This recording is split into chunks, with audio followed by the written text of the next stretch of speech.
হচ্ছে। এক্স্যাক্টলি, হ্যাঁ, শিখতে হচ্ছে, আপডেট থাকতে হচ্ছে। ইট ওয়াজ লাইক ঠিক আছে আমি মনে হয় পারবো। এভাবে কিন্তু আসলে শুরুটা হয়। আমি চ্যালেঞ্জ যদি তুমি বলো ফেস করেছি কিনা, অবশ্যই চ্যালেঞ্জ ফেস করেছি। সেটাই। স্টিল আমি চ্যালেঞ্জ ফেস করি। চ্যালেঞ্জ ছাড়া তো আসলে না সম্ভব না। ওটা তবে সেটা হয় কি চ্যালেঞ্জের হচ্ছে তোমার ফেসটা হয়তো চেঞ্জ হচ্ছে। তোমার ডিফারেন্ট চ্যালেঞ্জ হয়তো ফেস করছি। যেটা পার্থক্য যে 2014 সালে যেটা আমার কাছে কোনো বড় চ্যালেঞ্জ মনে হতো, এটা এখন মনে হয় খুবই ছোট একটা চ্যালেঞ্জ। তবে শুরুর দিকে তুমি যেটা বলছিলে জি ভাই।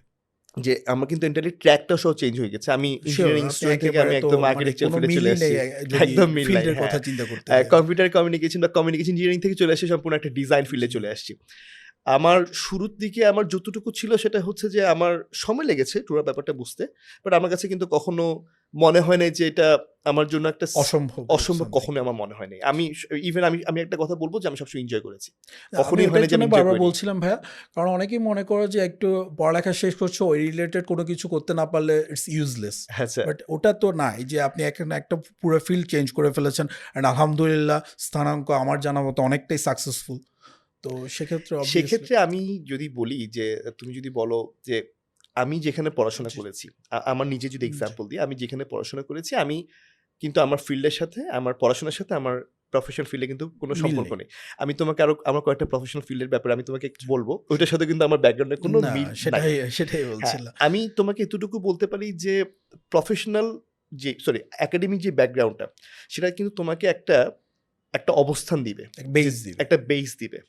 তোমাকে একটা কনফিডেন্স দিবে যে তুমি একজন গ্র্যাজুয়েট স্টুডেন্ট, হ্যাঁ? তোমার পড়াশোনা শেষ করেছো, তোমার একটা ব্যাচেলর ডিগ্রি আছে, ইঞ্জিনিয়ারিং ডিগ্রি আছে, মেবি এমবিএ ডিগ্রি আছে। সেটা তোমাকে আসলে একটা কনফিডেন্স দিবে চ্যালেঞ্জগুলো ফেস করার চ্যালেঞ্জগুলো ফেস করার জন্য। নরমালি তুমি চিন্তা করো, তুমি পড়াশোনা করেছো ইন্টারমিডিয়েট শেষ করেছো, জি। আবার তুমি পড়াশোনা করেছো গ্র্যাজুয়েশন শেষ করেছো। এই ২ টার মধ্যে কিন্তু একটা হিউজ মাইন্ডসেটের পার্থক্য আছে। Sure, মানে অবশ্যই। তোমার একটা স্যাটিসফ্যাকশনের ব্যাপার আছে। তোমার স্যাটিসফ্যাকশনের সাথে তোমার কনফিডেন্সের জায়গাটা কিন্তু বাড়বে। মানে স্যাটিসফ্যাকশন বাড়ছে, কনফিডেন্স বাড়ছে। সেই হিসাবে তুমি যদি বলো তাহলে হচ্ছে ওইটা প্রাথমিকভাবে এটা সবার জন্যই দরকার। এখন এরপরে যেটা হয় যে তুমি দেখবা যে অনেক ইঞ্জিনিয়ার কিন্তু ব্যাংকে জব করছে। হ্যাঁ। করছে, করছে। হ্যাঁ। অনেক আমি এমনও দেখেছি যে যারা সরকারি চাকরি করছে জি। তারা হয়তো এমবিবিএস পড়াশোনা করেছে কিন্তু তারা ডিফারেন্ট হ্যাঁ, ফিল্ডে ওটা কাজ তো করছে। অনেক যদিও হয়তো হচ্ছে। একটু ডিফারেন্ট হয়তো এক্সাম্পল দিয়ে ফেলছি, কিন্তু যদি আমি ওইটার বাদ দিয়ে যদি বলি, তুমি অনেকেই দেখবা যে যাদের হয়তো পড়াশোনার ব্যাকগ্রাউন্ডের সাথে তার হয়তো নেই। এটা একটা অন্যতম কারণ হচ্ছে, আমার জন্য যদি আমি বলি, জি। আমি সবসময় যে কাজটা করছি বা করে আসছি আমি সবসময় সেটাকে এনজয় করেছি। মানুষের আসলে সেইটাই কিন্তু করা উচিত ইন আ ওয়ে। আমি খুব ইন জেনারেল বলছি না, জি, জি। সেটা করা উচিত বা যে কাজটা সে করছে সেটা কিন্তু তার এনজয় করা উচিত।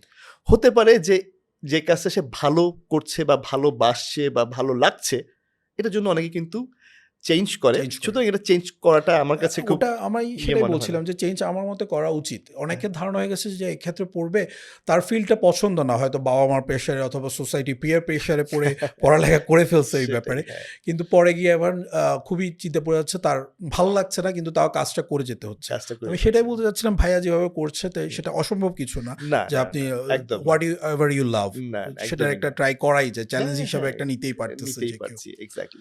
ভাইয়া, আমি যেটা জানতে চাচ্ছিলাম ভাইয়া, আমাদের অনেকেরই ধারণা, আমারও কিছুদিন আগে পর্যন্ত ধারণা ছিল এই ব্যাপারে যে আর্কিটেকচার হচ্ছে সব বড় বড় বিল্ডিং অথবা অফিস, মানে যা অনেক টাকা পয়সার ব্যাপার, আচ্ছা। যে লাইক ছোটোখাটো বিল্ডিং ১ তলা ২ তলা ৩ তলা, ওখানে আর্কিটেকচারের খুব একটা দরকার নেই। আমাদের রেগুলার দোকানে যেরকম ডিজাইন করে দেয় পাস করানোর জন্য, ওরকম হলেই চলতেছে। কিন্তু যতটুকু আমি এখন কিছুটা পর জানতে পারছি, মানে আর্কিটেকচার আমার হিসাবে একটা একতলা বাড়ির জন্য দরকার। হুম। এখন এটা যদি আপনি মানে কেন দরকার আর্কিটেকচার, ইম্পর্টেন্সটা ছোটখাটো ব্যাপারে হলো বড় ব্যাপারে আচ্ছা, কেন, সেটা যদি একটু আমাদের বলতেন। আচ্ছা, আমি আমার একটু এক্সপেরিয়েন্স তুমি এইভাবে বলি যে ধরো তুমি একটা বিল্ডিং করবা, ঠিক আছে? লেটস সে এটা একটা ৪ কাঠার বিল্ডিং, Sure. মানে ৪ কাঠা একটা জায়গা, এখানে তুমি একটা বিল্ডিং করবা, এখানে সিডির রুলস আছে বা রাজুকের রুলস জি। আছে, ওইগুলো ফলো করে তুমি করবা, সেটা ঠিক আছে। কিন্তু তোমার ওই জায়গাটা তুমি আসলে কতটুকু তুমি ছাড়তে পারছো, এখানে কিছু রুলস আছে। এটা হচ্ছে রুলসের কথা যদি বলি, ঠিক আছে? এখন তুমি একটা কথা বলেছো না একটু আগে যে এই ধরনের কাজ মানে হচ্ছে যে বড় টাকা হ্যাঁ, পয়সার ব্যাপার-স্যাপার। ব্যাপার। হ্যাঁ, এটা ঠিক।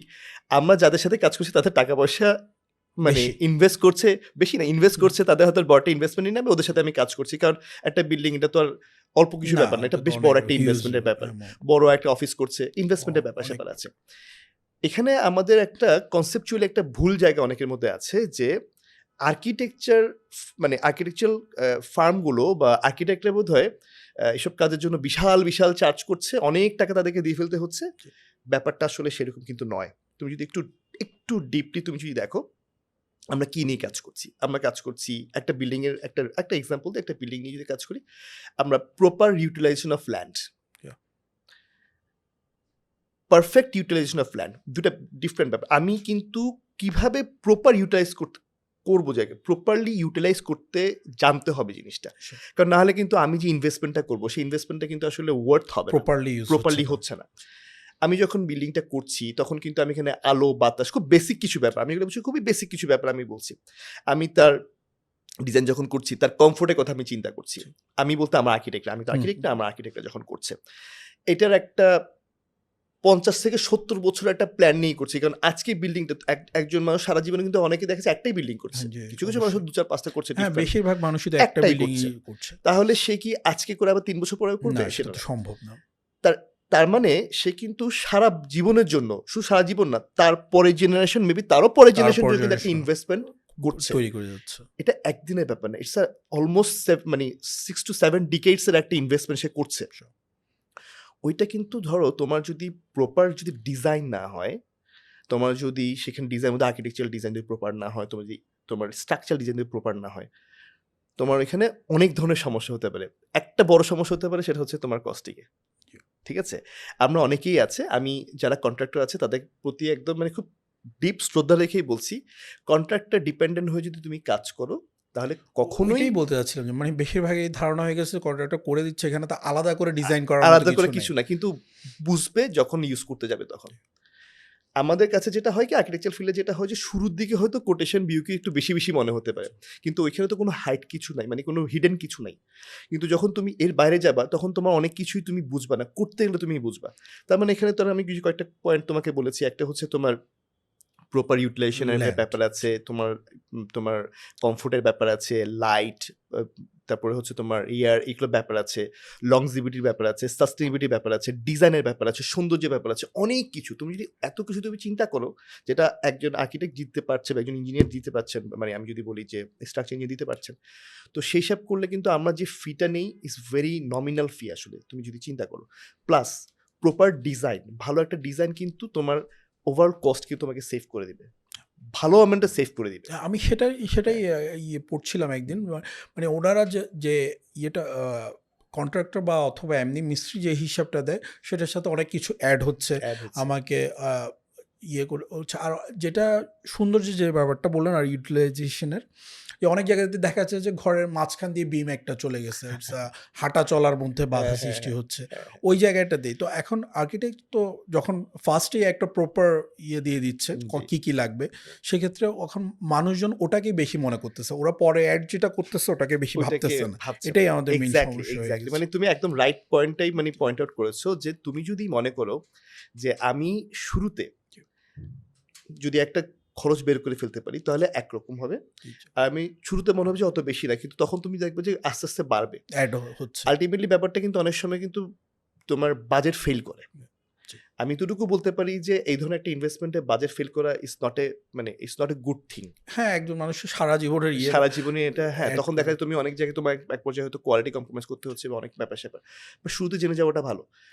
এতে করে যেটা হয় যে অনেক সময় আমরা তো সবকিছু খুব ক্লিয়ারলি বলে ফেলি, আমরা কোনো হিডেন কিছু রাখি না, অনেকের কাছে মনে হতে পারে যে একটু বেশি, বাট আসলে ব্যাপারটা সেটা নয়। আর আর্কিটেক্টরা হচ্ছে আসলে এটা ডিপেন্ড করে, আর্কিটেক্ট ভ্যারি করে, এক্সপেরিয়েন্সের উপরে এক একজন একরকম ফি হয়, but still I am saying এটা এমন কোনো বেশি ফি কিন্তু না, এটা মানুষের একটা ভুল ধারণা। ওটাই আমার ধারণা। আমার কথা হচ্ছে মানুষ যদি এখন একটা বিল্ডিং 1 কোটি টাকা ইনভেস্ট করে, তো ওখানে 5% 6% তো আর্কিটেকচারকে